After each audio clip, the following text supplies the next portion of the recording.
તો હવે આવતીકાલના બજારની ચર્ચા કરવા માટે આપણી સાથે જોડાઈ રહ્યા છે એસએસજી ફાઇનાન્સના વિરલ છેડા. વિરલજી, સ્વાગત છે આપનું સીએનબીસી બજાર પર. અને આજે એક સારી ઇન્ટ્રાડે તેજી આપણને આવતી જોવા મળી છે અને આપણે 24,200ની નજીક પહોંચવાનો પ્રયાસ કર્યો છે. 24,188 પર નિફ્ટીનું ક્લોઝિંગ.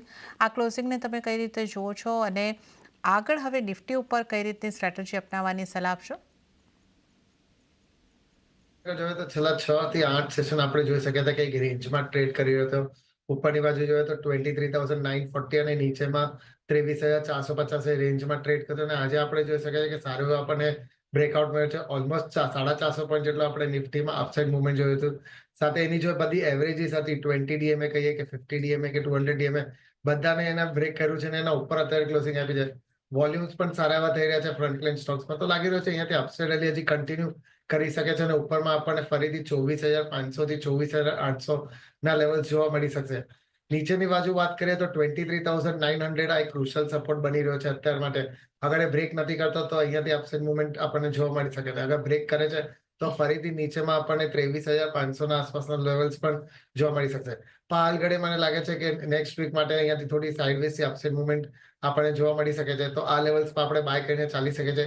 24,000 ના આસપાસનો સ્ટોપ લોસ મૂકી શકે અને ઉપરમાં ટાર્ગેટ 24,500 થી 24,700 ના આપણને જોવા મળી શકે. ઓકે, તો નિફ્ટી ઉપર અહીં આગળથી બાય કરીને ચાલવાની સલાહ છે બનતી દેખાઈ રહી છે. 24,500, 24,700 સુધીના ટાર્ગેટ અને 24,000નો સ્ટોપ લોસ રાખીને ખરીદારી કરીને ચાલી શકો છો. અને બેંક નિફ્ટીમાં આપ કઈ રીતની સલાહ આપશો વિરલજી? કારણ કે બેંક નિફ્ટીમાં પણ 1% ઉપરની મજબૂતી આવતી દેખાય છે. 51,600ની આસપાસ બેંક નિફ્ટીનું ક્લોઝિંગ. ત્યાં કેવી રણનીતિ રાખવી? બેંક નિફ્ટી જોઈએ તો અત્યારે પણ હજી સાઇડવેઝ એક રેન્જમાં ટ્રેડ કર્યો છે. ઓલમોસ્ટ એના 8 સેશન થઈ ગયા. ઉપરમાં 52,000 અને નીચેમાં એક 50,500 રેન્જમાં ટ્રેડ કર્યો અને આપણે જોઈ શકીએ છીએ આજે પણ એમાં આપણને મુવમેન્ટ જોવા મળી છે પણ અંડર પરફોર્મર હતો એઝ કમ્પેર ટુ નિફ્ટી. જોવા જઈએ તો પ્રાઇવેટ સેક્ટર બેંક્સમાં થોડી બહુ વધઘટ આપણને જોવા મળી હતી. પણ લાગી રહ્યું છે અહીંયાથી અપસાઇડ મુવમેન્ટ એમાં હજી કન્ટિન્યુ કરી શકશે અને નેક્સ્ટ વીકમાં નિફ્ટીને આઉટ પરફોર્મ પણ કરી શકે છે. ઉપરની બાજુ એને 51,000-52,000 ના આસપાસ સારા એવા રેઝિસ્ટન્સ છે. બધા એક બ્રેક કરે છે તો મુવમેન્ટ સારી એવી જોવા મળી શકે અને ઉપરમાં 52,500 થી 53,000 સુધીના લેવલ્સ પણ જોવા મળી શકશે. પણ જે હિસાબે મુવમેન્ટ ચાલી રહી છે તો મને લાગે છે અહીંયાથી બાઇંગ કરીને આપણે ચાલી શકે છે. 51,200 ના આસપાસના સ્ટોપ લોસ મૂકીને આપણે ઉપરમાં 52,000 થી 52,500 ના લેવલ્સ માટે આપણે બાય કરી શકીએ. ઓકે, તો બેંક નિફ્ટી ઉપર પણ અહીંયા આગળથી વિરલજીની સલાહ છે બનતી દેખાઈ રહી છે ખરીદારી કરીને ચાલવાની. તો 52,500 સુધીના ટાર્ગેટ માટે અહીંયા આગળથી ખરીદારી કરીને ચાલો. 52,200નો સ્ટોપ લોસ તમારે ધ્યાને રાખવાનો રહેશે. તો નિફ્ટી બેંક નિફ્ટીમાં વિરલજીની બાય તરફ રહેવાની સલાહ બનતી દેખાઈ રહી છે. અને ત્યારે જ અન્ય નિષ્ણાતો કઈ રીતની સ્ટ્રેટેજી ખાસ કરીને નિફ્ટી પર અપનાવવાની સલાહ આપી રહ્યા છે એના ઉપર નજર કરી લઈએ.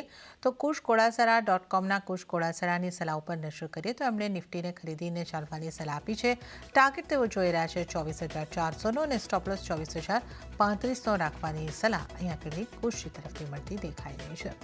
હવે નજર કરીશું બોનાન્ઝા પોર્ટફોલિયોના વિરાટ જગડની સલાહ ઉપર. એમણે પણ નિફ્ટીને બાય કરવાની સલાહ આપી છે.